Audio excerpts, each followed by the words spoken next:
Welcome everyone, my name is WirthyPickle and this is your channel for all things Starfield. Today I wanted to talk about a few concerns that I've noticed in the community as well as some concerns that I have with the upcoming release of Starfield. Now I do want to preface this video with the fact that I am most definitely a fanboy of Bethesda.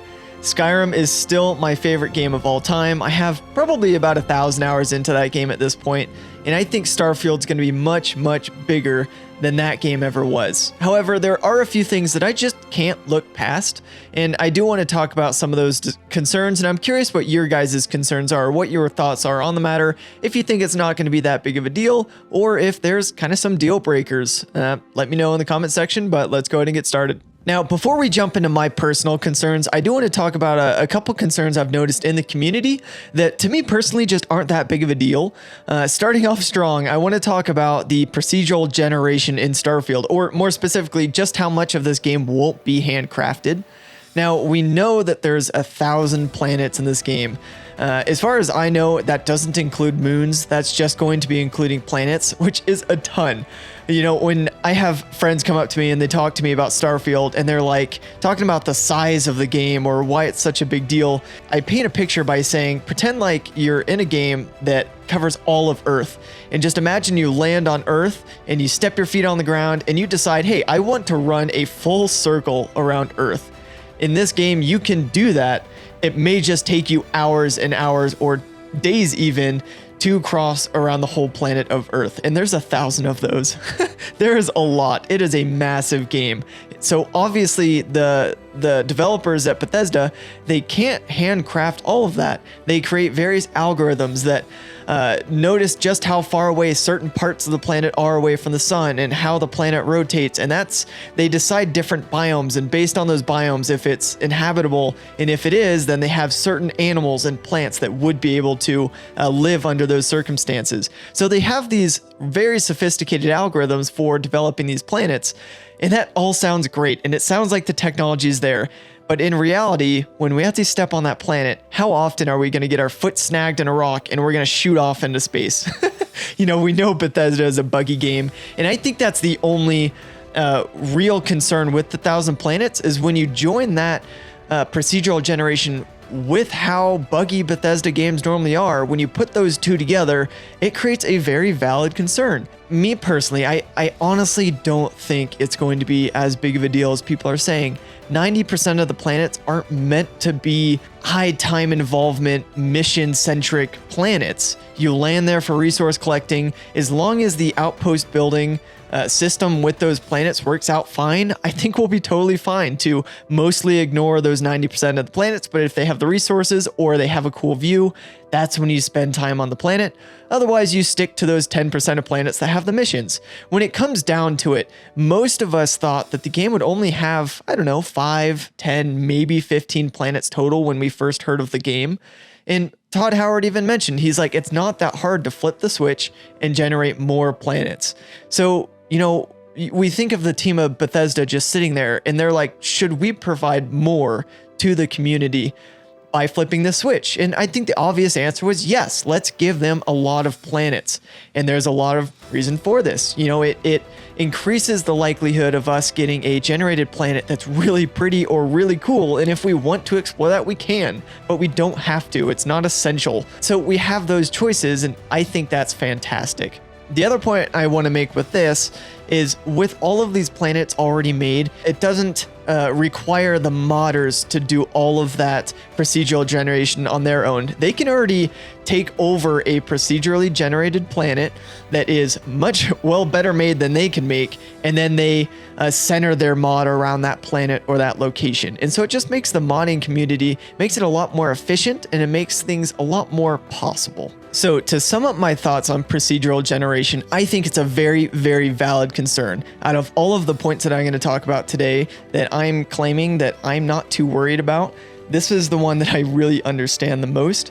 Because you're joining Bethesda with all their bugs with procedural generation on a mass scale, obviously there's going to be a few issues, but is it going to be detrimental to the game as a whole or how the game functions? I don't think so. There will be content that we may not look at or care for, and that's okay, because those that really want to dive in and explore all those planets, they can have at it.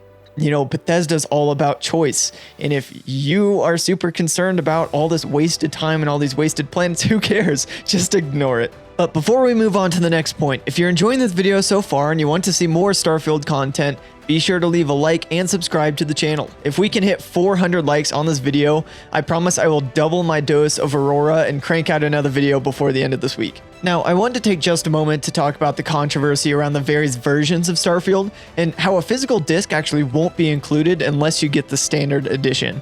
Now, I know this has been talked about a lot on YouTube, so I don't want to waste a ton of time on this, but for those that haven't heard, so the standard edition of Starfield will come with a physical disc, not just a digital download of the game. However, if you buy, of course, the digital download or the premium digital upgrade or the pre-order digital, those come with the digital download. But where the controversy is with the Constellation edition of the game, the $300 version of the game that comes with the watch and everything else, that one comes with a digital download. And I think that's pretty insane. Personally, I actually didn't get to the Constellation edition before it was sold out, which I'm really sad about. But $300 for a special edition of a game to not have a physical disc and just have a digital download, I think is kind of ludicrous. It's pretty insane to me that a $300 version of a game isn't going to include a disc. Now, I get it. They're trying to save money. It's much, much cheaper not to pay for a physical disc and include that in there, as well as the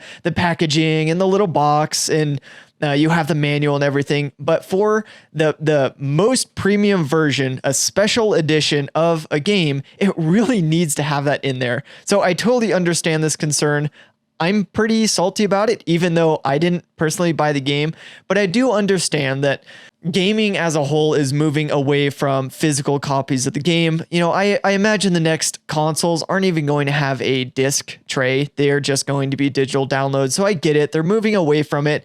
And this is kind of one of those things that, we're going to start seeing this. This is going to be a common occurrence until there is no disc tray. And then it's not even going to be an option, which is really sad to see in gaming.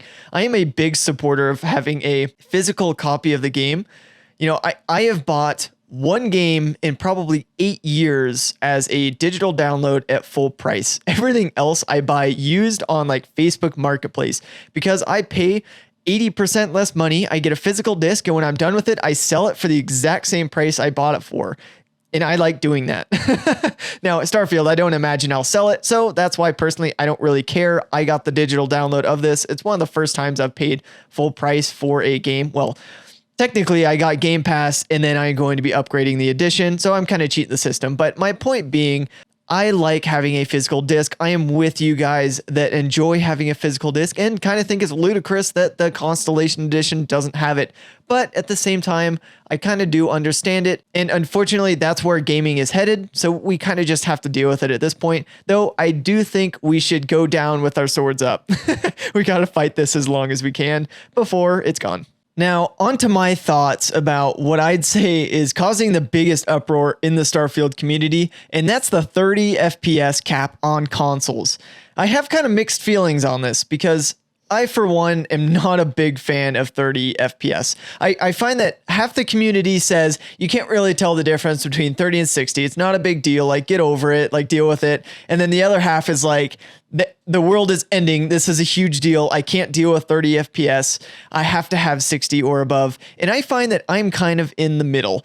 30 FPS, I notice it right away. When I'm playing the game, it just feels choppy to me. The way my eyes register the movement, it just isn't smooth. It doesn't create the best gaming environment for me personally. I am a big supporter of 60 FPS. Heck, 45 FPS sounds great.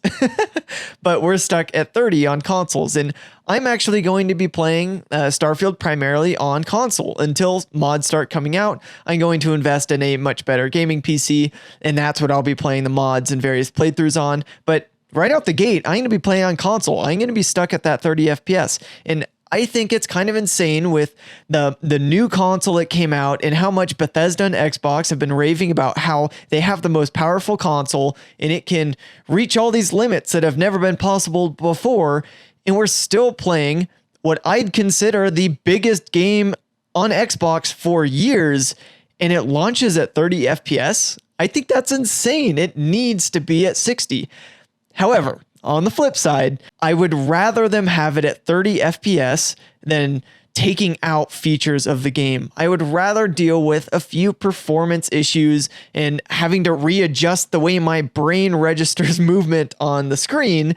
I would rather it be slower FPS and them keep all of the features in the game that they want to be there. If it comes between FPS and removing some major features or parts of the game that make Starfield so special, like the intricate settlement building or the ship building or having 1,000 planets or having all these environments and animals and stories and all these random encounters and, you know, the hundreds of thousands of audio dialogue lines, like all of those features I want and I need, and I am willing to deal with 30 FPS for that. And I know some people don't agree with me on that, but I'm also really mad that it's at 30 FPS. I feel like I have this internal battle with myself and I constantly go back and forth as to whether or not this 30 FPS is okay. I actually just put a poll on the community tab as I'm speaking about whether or not you think it's a big deal that it's at 30 FPS. I think it's a big deal, but I think it's better than the alternative, which is removing features and making the game look a lot worse graphically. I'm not really willing to compromise that. So I am willing to take that 30 FPS, although I hate it. I absolutely hate it. Let me know what you guys think. From what I've noticed, it's pretty 50-50 on what people think about this whole FPS cap. And I'm kind of in the middle where I'm mad about it, but I'm willing to accept it. But I really hope there's a mod or something that fixes this, because I hate 30 FPS. I really do. And I want that 60 FPS. But I'm going to have to deal with it. And I'm going to put a smile on my face because Starfield. Now, moving on to a concern that I personally actually find concerning is the idea that there's only 4 companions in Starfield. Todd Howard in a recent podcast confirmed that there was only 4 companions. They were all in Constellation, and you can romance 4 of those. If I remember correctly, it's 2 men and 2 women, 4 total that you can be companions with and romance them as well. Now, I have a couple concerns on this. First of all, with how massive this game is, and there's only 4 companions, I find that really insane. Now, I am willing to accept it if those 4 companionships have very strong relationships with us, the player. They have a lot of unique dialogue, if they have a lot of unique storyline, and the romancing is very kind of through and through, it's very in-depth, if there's a lot of substance to it, I can get behind it. I'm okay with 4. Like, I don't need a lot more than 4. You know, typically I would go on YouTube, I would look up all of the companions that are possible, and I'd pick my favorite one, and that's kind of the one I would pick in my playthrough. That's kind of what I've always done in Fallout and Skyrim as well. I would figure out who's the best companion, and that's who I'd go with. I don't really branch out. I don't need a ton of companions, so I'm okay if there's a lot of substance to a few number of people. Now, one of my concerns is that they're all in Constellation. I find that very odd. You think Bethesda would want to kind of space it out to the different branches or different groups of people or the factions and kind of have one in each of those, instead of everyone we can romance is in this single group of friends that we're really close with. It's like, can I really not branch out and get really close to someone else out there? You know, there's thousands and tens of thousands of people in this game, supposedly, and I can only pick 4 of them, and they're all in this little close-knit group. I find that kind of odd. It's almost a little, it kind of takes me out of the role-playing perspective that this game is supposed to be, that I have to choose one of these 4 people in this little group. So that does kind of rub me the wrong way. I do think, and there's nothing to kind of prove my way of thought with this, but I personally think that when DLC comes along, there's going to be some additional companions, maybe 2, maybe 3, I don't know, but I expect that they're going to add some additional companions later. My fear with a lot of these features that I'm kind of talking about and a lot of my concerns is that at the end of the day, Bethesda wants to focus on certain aspects of the game, but they're willing to be a little bit lower in numbers on certain things like companions, or they're willing to not go in depth on certain aspects of the game, knowing that the modding community is going to cover their tracks. So if they only do 4 companions, they're fine with that, because the modding community is going to add hundreds of other options for us. And I would hate if that's what they're banking on. Maybe they aren't, maybe they are. I don't know. I don't know anyone personally at Bethesda, but if they are relying on the modders to kind of cover the slack, I really don't like that. But again, to just kind of repeat, if there are only these 4 companions, I am okay with it if it's really in depth and there's a lot of substance to these companionships. One last tidbit on companions. It is possible that there are more than 4 companions. It's kind of hard to tell based on what Todd Howard said with the 4 companions. It may just be that just those 4 are romanceable and you can have other companions. It's not really specified, but based on what we have, it sounds like there's only 4 companions. Now, the last concern that I want to mention in this video is around the skins. And we know there's skins based off of the different editions of the game. If you pre-order or you upgrade your edition, you get a skin pack. And this is kind of concerning to me, and I'll explain why. Even though it is a single player game, it's not online, and it doesn't give you any type of physical benefit in the game, skins kind of concern me. And I am all for Bethesda or creators of games getting additional revenue for doing little projects like this, as long as it doesn't interfere with the game. Now, based on it being a skin pack, I imagine they're not going to have weapons that are exclusive to people that pay an extra 20 or 30 bucks for a gun, which is good. I really hope they don't do that. But even if they stick to just skins, I hope it doesn't interfere with the game.